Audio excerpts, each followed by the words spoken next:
Hello Newcastle fans, Stevie. Sorry, we have to set some fruit. We're going to be here doing the second preview today, which is the whiteboard. It's on a bit of a slant, so apologise about that because literally as I'm building this room up, it'll improve. So Newcastle versus Brentford. As you might tell, I've got the Brentford predicted lineup behind us. We're going to start with Brentford first, and then we'll see where they can hurt. We'll get out Newcastle in a minute. Right, so let's have a look then. So Bentley in goal. I think Colin will be right back. Dean, Egan, Bieland. I think Wood will come in defensive midfield. I think McCormack will be on the bench. Yennaris, the former Arsenal man. Clark on the right-hand side. Sawyers on the left. This might be changed with vibe, so apologise Brentford fans because I don't watch it week in, week out, but these two might be swapped around. And then Hogan, who was obviously clearly their danger man. Right, this man in particular, because he's currently playing left back at the moment, he's an out-and-out centre-back, so if our right winger, which is likely to be Matt Ritchie, if we can target him, there's a problem, because this means that Sawyers will have to then come back, which will obviously... We don't want it to be Newcastle breaking down into their side because Newcastle are quite vulnerable on the counter-attack. But that is a position where we can attack.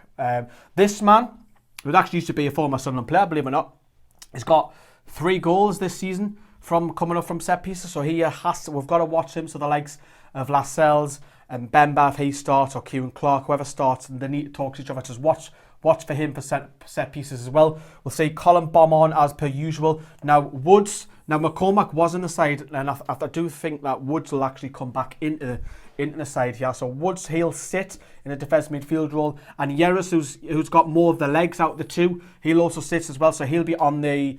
We think if it's Diarmi, for example, or if it's Perez in that number 10 role, these two will literally just stop that. They'll stop that. So that would mean that Newcastle will have to go out wide in that circumstance then.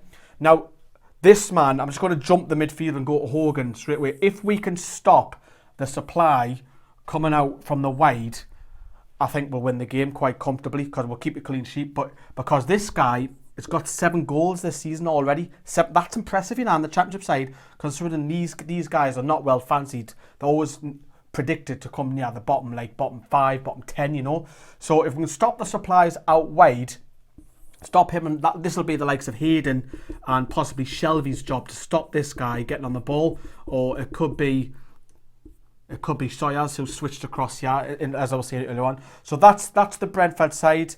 Quite brief because I'm going to be brutally honest with you. I only know a little bit about them. Don't know loads about them. Brentford fans, get your comments down there below. We're going to switch to Newcastle now.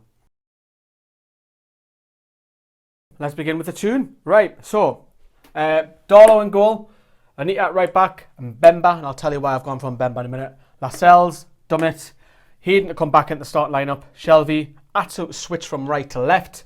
On the other side, Matt Ritchie, Perez in the number 10, and I'll tell you why again in a minute, and Gale up top. So that's what I think. We're going to start with, first of all, we're going to start with the Darlow, because I think Darlow will keep his place in goal instead of Sells, despite obviously the international break and so on. I think he'll go with Dummett. I can't see him bringing in Lazard just yet. I think he'll play the Preston game, the League Cup, but I think they'll slowly integrate him. We know that Haidara's back, but I still think they'll be Dummett. Lascelles picked himself. I'm very surprised if Lascelles is dropped. I don't think Lascelles might play both games, this one in the midweek fixture. I think he'll go with Mbemba just for this game, and that's just basically simply because, not because Clark said Clark's been brilliant, actually, who would have thought that?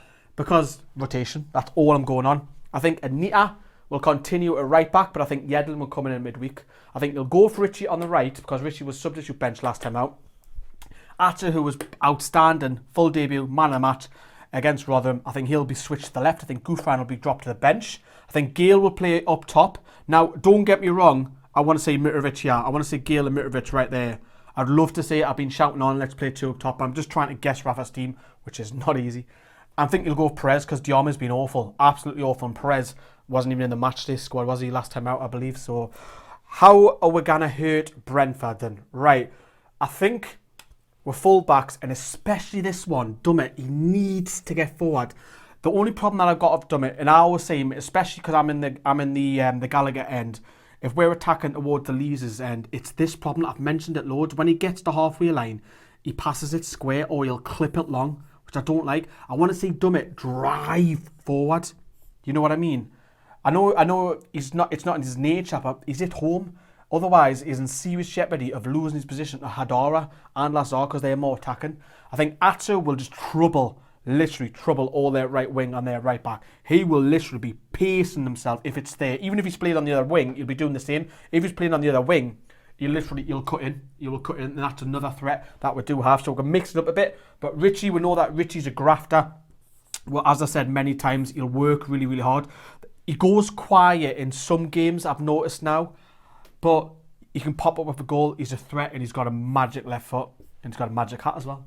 I think Hayden will come into the side. I think it's because Colback played the last one. Colback, as I mentioned loads and loads of times, I feel like Jack Colback's better away from home. I think Hayden's more the home player because Hayden can actually go. Hayden's better at going that way than what Colback is.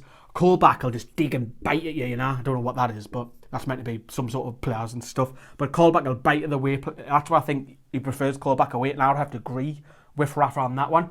Shelby, who was literally, is he our best player this season? Probably him and Gale.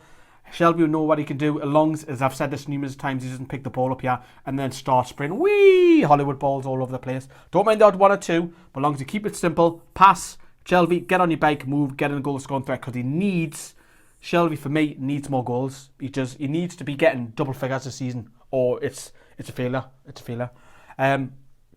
Right, let's begin with these two then. I'll switch over here. So I think Gale will go because Gale is the poacher. No disrespect to Mitrovic, but Gale's a better finisher than what Mitrovic is. Gale will guarantee goals. I'd be very, very surprised if Gale's on the bench. So we know that Gale loves service. He feeds off it from the wings to switch it away, or even through balls because he's got pace from these two, you know. So he's a bit of a mix in the era, and he's a bit of a fox in the box. He loves that kind of era, you know. However, this one, I don't think he'll play Mitrovic up front, and I would love to see it. I've championed it loads of times. I think he'll go with Perez this time. I don't think he'll go with Diame. I think it's because Diame has had a lot of chances in the first team recently, and he's really, really been poor. He's actually come out and said, Diame, that his performances aren't up to scratch. But I have to say that's brilliant for Diame, because not many footballers will come out and say, look, I'm not good enough. And you've got to respect that. So maybe Rafa would think it, but I think he'll go with Perez this time around in the number 10. Perez is struggling this season. He needs to act. He needs to get his game up. So that's the Newcastle lineup. That's what I think. I think I'm still going to stick to a nervy. I do think it'll be nervy because I do think Brentford will have quite a bit of the ball as well. So I'm going to go and throw a scrappy 2-1 win for Newcastle. Let me know what you think in the comment section box down there below. I've also got the competition winner to announce for some of you who don't know who won the classic football shirts competition. That's already been announced on social media, but I'll put out in a video on the review. And a big shout out to Proud Lock, who's seen me in the gym today. Right, see you later.